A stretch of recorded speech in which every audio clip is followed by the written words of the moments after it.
Fridge اللهم صل على محمد وآل محمد وعجل فرجهم الشریف. حیدر مولا، حیدر علیہ الصلوۃ والسلام ہمارے مولا ہیں. 12 امام علیہم الصلوۃ والسلام ہمارے مولا ہیں، اور صرف 12 امام ہمارے مولا ہیں. تشیع یہی ہے، کسی سے ان کی ولا میں شراکت نہیں ہے، ان کی امامت میں، ان کی حق اطاعت میں کسی کو شریک نہیں کرنا. اگر یہ سمجھ گئے نا میرے عزیزو تو ولایت فقیہ چلا گیا، ختم. اگر یہ سمجھ گئے تو تقلید، اجتہاد، مرجعیت سب ختم ہو گئے. آپ نے کن کی اتباع کرنی ہے، کن کی اطاعت کرنی ہے؟ ائمہ ابرار علیہم الصلوۃ والسلام، ائمہ ابرار علیہم الصلوۃ والسلام، اور ان سے ائمہ اطہار علیہم الصلوۃ والسلام سے کسی کا قیاس ہی نہیں ہے. وہ حجت اللہ ہیں علی اہل السماوات والارض، وہ اللہ کے خلفاء ہیں، اور حضرت آدم علیہ الصلوۃ والسلام سے لے کر حضرت عیسیٰ ابن مریم علیہ السلام جتنے انبیاء گزرے ہیں، اوصیاء گزرے ہیں، ان سب سے وہ افضل ہیں. یہ آپ کا فخر ہونا چاہیے، اور یہ آپ کی امید ہونی چاہیے کہ آپ ان کی شیعہ، ان کے اتباع کرنا ہے آپ. اور جو کہے کہ آپ ان کے اتباع نہیں کر سکتے، وہ دین کا دشمن ہے، وہ جاہل ہے، یا جاہل ہے، احمق ہے، یا دین کا دشمن ہے، شیطان ہے، ابلیس ہے.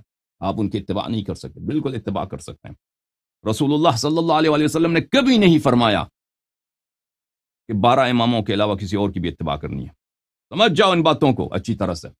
اگر کوئی اور چیز ہوتی تو وہ بتا دیتے. ائمہ ابرار علیہم الصلوۃ والسلام نے کبھی نہیں کہا کہ ہمارے علاوہ ایک اور طبقہ بھی ہے، اس کی تم نے طاعت کرنی ہے. طاعت، اتباع، پیروی مخصوص ہے کس کے لیے؟ ائمہ اطہار علیہم السلام کے لیے. یہ بات بدی ہی ہے. تقلید، ولایت فقیہ نہ صرف اس کی کوئی دلیل نہیں ہے، بدیہیات کے خلاف ہے، مذہب کے خلاف ہے. یہ آپ کے عقول کے ساتھ اضحوکہ ہے، مذاق ہے، مسخرہ ہے کہ آپ ان کے اتباع نہیں کر سکتے.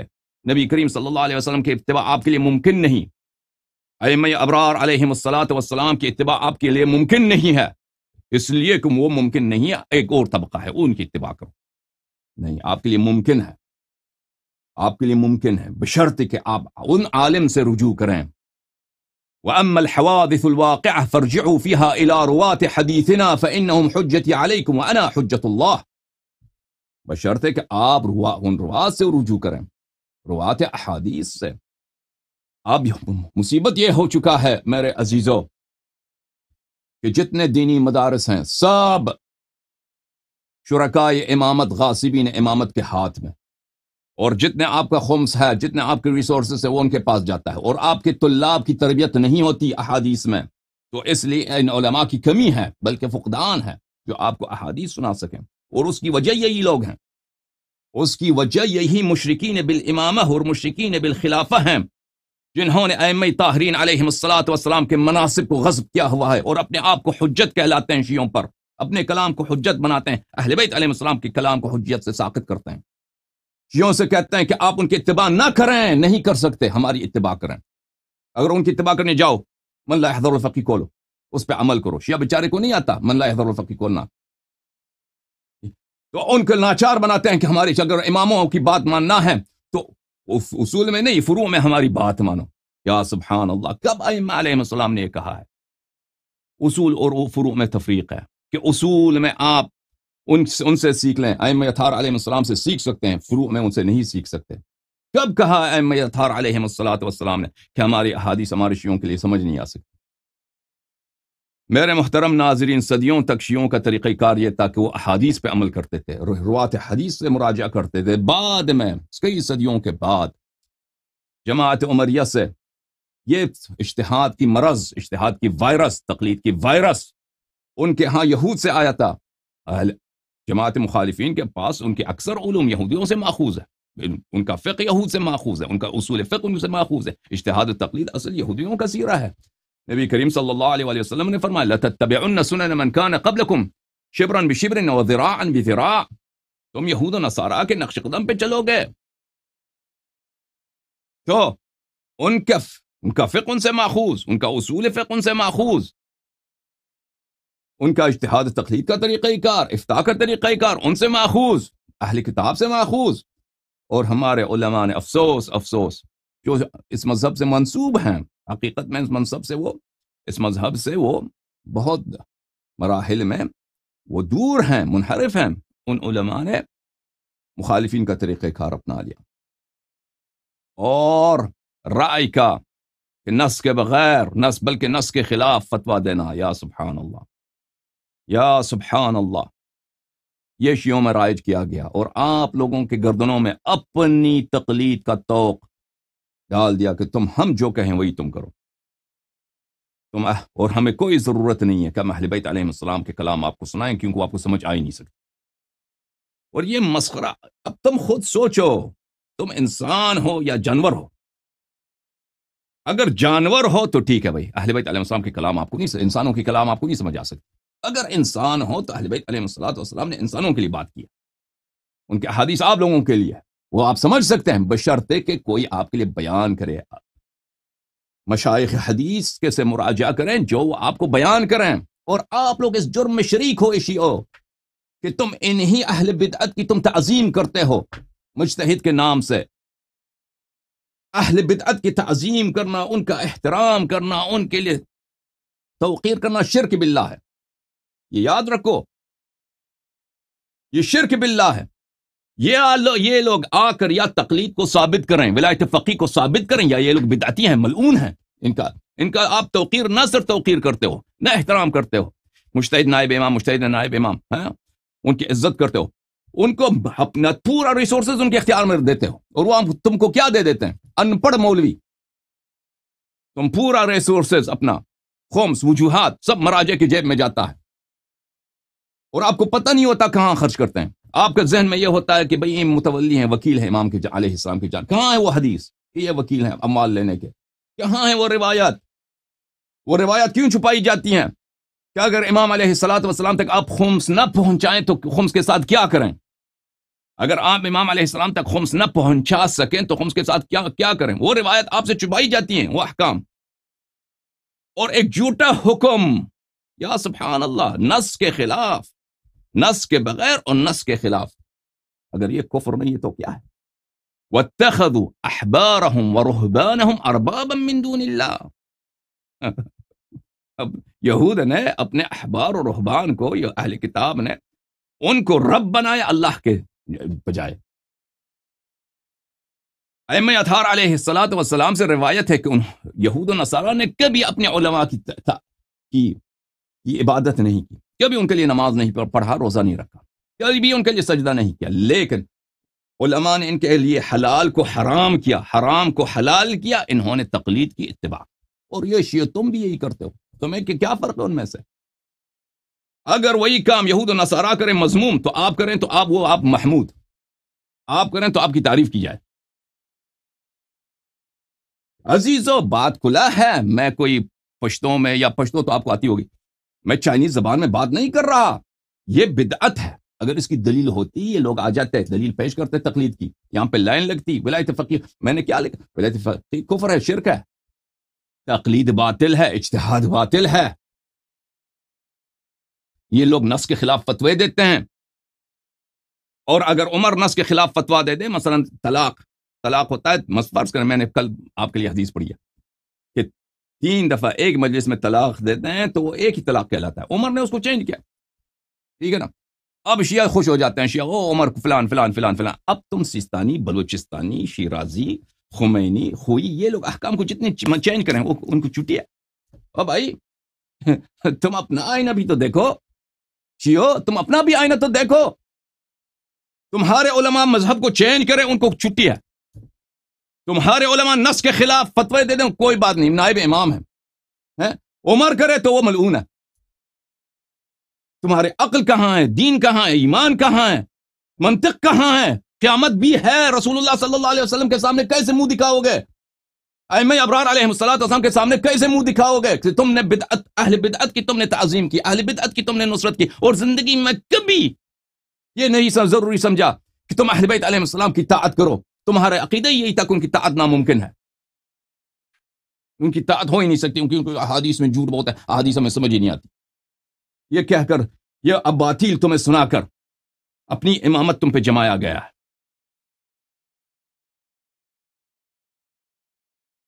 بہرحال عزیزو، آج کا پروگرام ہم نے اس لیے رکھا ہے، جو لوگ ہم سے اختلاف نظر رکھتے ہیں، دیکھو عزیزو، جو بے وقوف لوگ جاہل لوگ سوشل میڈیا وغیرہ میں کامنٹس کرتے ہیں، یا مثلا سوشل میڈیا میں وہ کلپ بناتے ہیں کہ اللہ یاری مجتہدین کو برا بلا کہتا ہے، اللہ یاری مجتہدین کو گالی، اللہ یاری تقلید کو نہیں مانتا، اجتہاد کو نہیں مانتا. یہ کیسا؟ یہ تو جاہل آدمی ہے. یہ وہ لوگ ہیں جنہوں نے ہماری ادلہ کو نہیں سنا ہے. وہ شخص دیکھیں، وہ لڑکا تھا نجف والا قم سے، وہ ادھر آئے مناظرے کے لیے. میں نے پوچھا کہ آپ نے میری کتنی تقاریر سنی ہے تقلید؟ کہتا ہے 6 تقریر سنی. دیکھیں عزیزو، وہ لوگ میرے بات سے مخالفت کرتے ہیں جنہوں نے جو میرے دلائل کو نہیں جانتے. الناس اعداء ما جہلوا.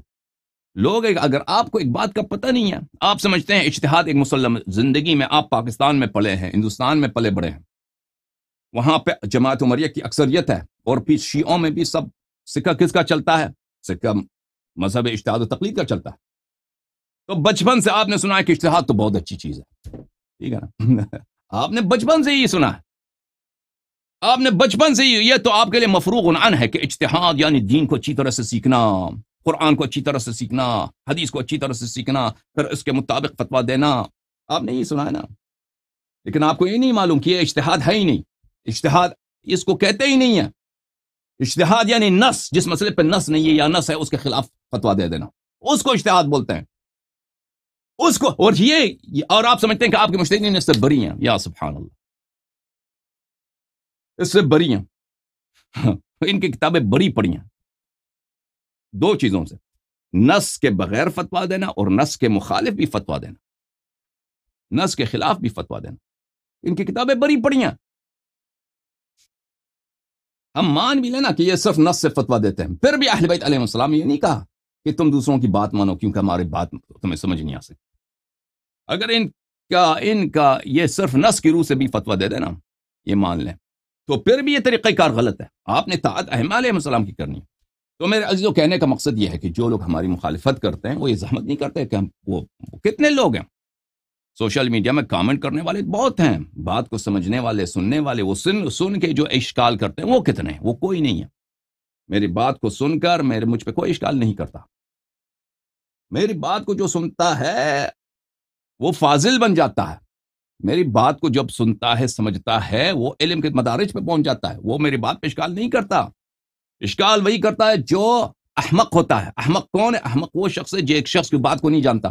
اب مجھے نہیں پتا مثلا کہ فرض کریں کہ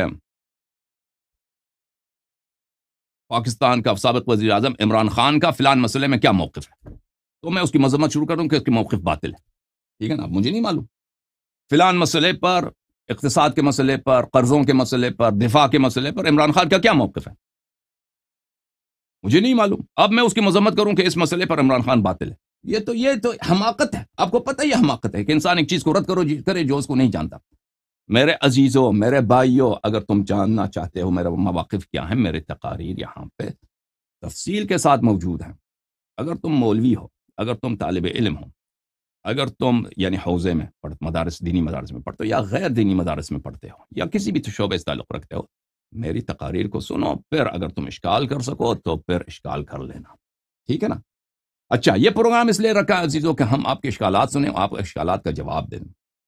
اور یہ شیعوں کے لیے ہے. شیعہ جن مسائل پر مجھ سے اختلاف نظر رکھتے ہیں ان کے علماء تو آگے نہیں آتا نا. علماء کو تو پتہ ہوتا ہے ادھر آ جائیں تو مرجعیت کا جنازہ نکلے گا، ادھر آ جائیں تو مرجعیت کا جنازہ نکلے گا. وہ تو آ نہیں سکتے، وہ پیچھے بات کریں گے. وہ بھی کیا کریں گے؟ ایجنٹ ہے. مجھے بخوبی یاد ہے زمانے میں ہم بہت چھوٹے تھے، سن 1992 میں آیت اللہ خوئی کا انتقال ہوا اور نجف میں سیستانی صاحب کا مرجعیت کا چرچا لگ گیا. تو اسی زمانے میں احمد جنتی، یہ حوزے والوں کو یاد ہے یہ مسئلہ، احمد جنتی خامنئی کا خاص وکیل ہے اور با اختیار باصلاحیت وکیل ہے. مجلس خبرگان کا وہ صدر ہے. امام کئی سالوں تک وہ امامت جمعہ کرتا تھا تہران میں، یعنی ایران کا سب سے بڑا جو نماز جمعہ ہے وہ پڑھاتا تھا. اور بہت سارے مناصب اس کے پاس ہے. اس کی عمر بھی 100 کے قریب ہے اور نہایت کیا عرض کریں، بس وہ چلیں جو بھی ہے. اس نے تقریر کی. سب لوگوں کو یہ آپ پوچھیں، پرانے علماء سے پوچھیں حوزے میں کہ احمد جنتی نے سیستانی کے متعلق کیا یہ نہیں کہا کہ یہ نجف سے جو شخص یہ مرجع بنا ہے کیونکہ اس زمانے میں کیا تھا، یہ خوئی صاحب کا جب انتقال ہوا، خوئی وہ واحد مرجع تھے جو ایران کے چنگل سے باہر تھا، ایران کے گرفت سے باہر تھا، باقی مراجع تو سب قم میں تھے.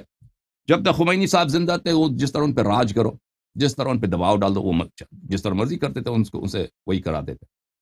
اور جب خمینی صاحب انتقال کر گئے تو خامنئی بھی یہی تھا، ان کا پورا ان کا ایک ٹیم ہے قم میں، اوباش اور بدماش طالب علموں کا، کہ وہ جس مرجع کو بھی چاہے نا اس کو ساخت کرنا چاہیں، وہ اس کے نام پر اس مرجع نے یہ کہا، وہ اوباشوں کو اور بدماشوں کو اور غنڈوں کو بسیج کے نام پر اس کو کہتے ہیں کہ ہم یہ مرجع امریکی ہے، اس کے خلاف جلوس نکالو، اس کے گھر پہ حملہ کرو، اس کو خوب بے عزت کرو. کتنے لوگوں کے ساتھ یہ ہوا ہے، آذری قمی کے ساتھ یہ ہوا، حسین علی منتظری کے ساتھ یہ ہوا، بہت سارے مراجع کے ساتھ یہ ہوا، مقرر بھی ہوا ہے.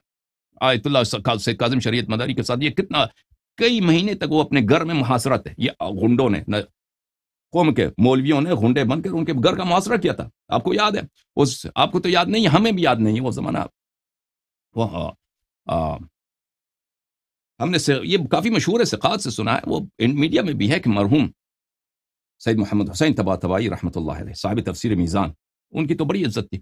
وہ اس لیے کہ بہت حامی تھے آیت اللہ سید کاظم شریعت مداری میں کہ، اور جب انہوں نے خمینی کے غنڈوں نے ان کے گھر کو گھیراؤ میں لیا تھا تو یہ گئے تھے ان کے گھر میں رہ رہے تھے، تاکہ ان کے گھر پہ، میں ایک بڑا آدمی ہوں، مفسر قرآن ہوں، اگر ان کے گھر پہ حملہ ہو تو میں ان کا سامنا کروں، کہ میری وجہ سے یہ اس بوڑھے سید کی جو ہے سید کاظم شریعت مداری رحمۃ اللہ علیہ کو یہ ان کی بے حرمتی نہ کریں، مارے پیٹے نہ. اچھا، تو ان کا ایک پورا سسٹم ہے اس طرح کا.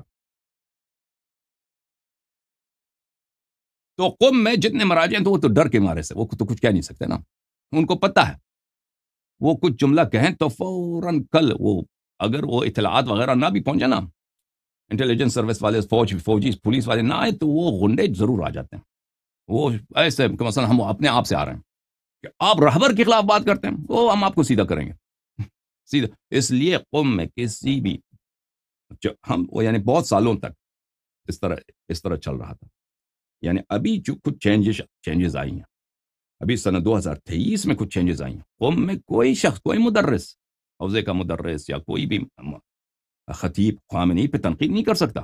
اس لیے غنڈوں کی وجہ سے کہ ہر جگہ ان کے غنڈے ہوتے ہیں، وہ ماریں گے آپ کو، بے عزتی کریں گے، پولیس کہے کچھ کہے نہ کہے وہ خود کریں، وہ ان کے غنڈے موجود ہوتے ہیں، اور سب لوگوں کو پتہ ہے کہ غنڈے ہوتے ہیں، خامنئی کے غنڈے ہوتے ہیں. سمجھ میں آئی نا بات آپ کو؟ اچھا، اب 2023 میں کیونکہ خامنئی کے یہ بھی ابھی جو پروٹیسٹ ہوئے ہیں ایران میں، تو اس میں ہم نے بہت سارے رپورٹس دیکھے ہیں کہ ابھی جو ہے نا قم میں طالب علم بھی کلم کلا خامنئی کو گالی دیتے ہیں اور اس کی تنقید کرتے ہیں دروس وغیرہ میں. تو یہ شروع ہو گیا ہے. تو بات اب کیونکہ اقتصادی حالت بھی ہے بہت خراب ایران کی، تو کہنے کا مقصد یہ ہے کہ خوئی صاحب اس زمانے میں واحد مر جاتے ہیں تو خمینی کے گرفت سے، اور پھر خوئی کے گرفت سے، پھر خامنئی کی گرفت سے باہر تھے. وہ انڈیپینڈنٹ تھے، نجف میں رہتے، اور ان سینیورٹی بھی ان کی ایسی تھی کہ خامنئی وغیرہ تو ان کے سامنے بچہ تھا، کچھ بھی نہیں تھا. تو جب ان کا انتقال ہوا تو یہ تو بڑے خوش تھے کہ اب جو ہے پورا مرجعیت جو ہے ہمارے ہاتھ میں، مرجعیت قم میں ہے، بس نجف میں تو کچھ بھی نہیں ہے. اب وہ تو کچھ بھی نہیں ہے، اب تو ہم جو مرضی کریں عالم تشیع میں ہمارے اس سے چلے گا. تو اس زمانے میں خاص یہ سیستانی صاحب کو جو مرجعیت ملی، یہ کوئی ان کے علم اور لیاقت کی وجہ سے تو نہیں ملی ان کو. ان کے جو خوئی صاحب کی ساری مرجعیت ان کے بیٹے کے ہاتھ میں، سارا یہ جو اصل جو مرجع ہوتا ہے وہ بیٹے ہوتے ہیں. بالکل خوئی صاحب آخر میں تو بہت بوڑھے ہو گئے تھے.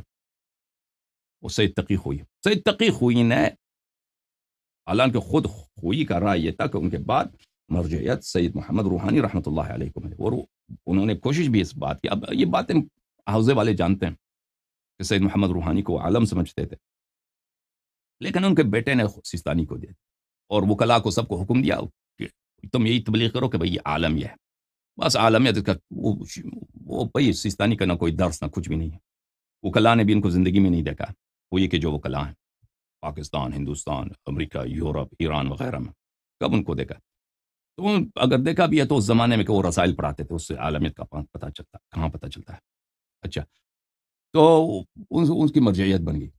تو اس زمانے میں احمد جنتی، یہ سب کو یاد ہے، ٹھیک ہے نا، پرانے حوزے والوں سے آپ پوچھیں احمد جنتی نے نماز جمعہ میں، اور ایران کا جو نماز جمعہ ہوتا ہے وہ سب، بالخصوص تہران کا نماز جمعہ ہوتا ہے، اس کا کانٹینٹ تقریر سب کلیئرنس ہوتی ہے، اس کے خامنئی کے دفتر سے کلیئرنس آتا ہے کہ آپ نے یہ باتیں کرنی ہیں. تو اس میں خامنئی کا یہ وکیل یعنی خود خامنئی اس نے کلم کلا کہہ دیا کہ ایجنٹ ہے سیستانی صاحب ٹھیک ہے نا، یہ ایجنٹ ہے سیستانی، ایجنٹ ہے برٹش کا.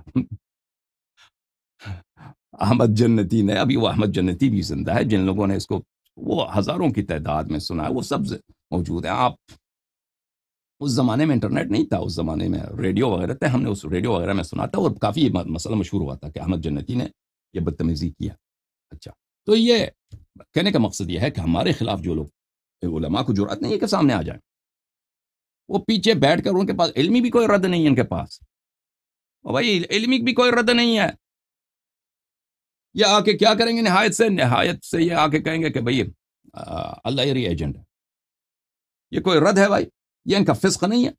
آپ مجھے بتائیں، جو اشخاص مجھے متہم کرتے ہیں کہ میں ایجنٹ ہوں، اور بھائی تمہارے پاس کوئی دلیل ہے؟ کوئی دلیل ہے کہ اگر کوئی مثلا یہ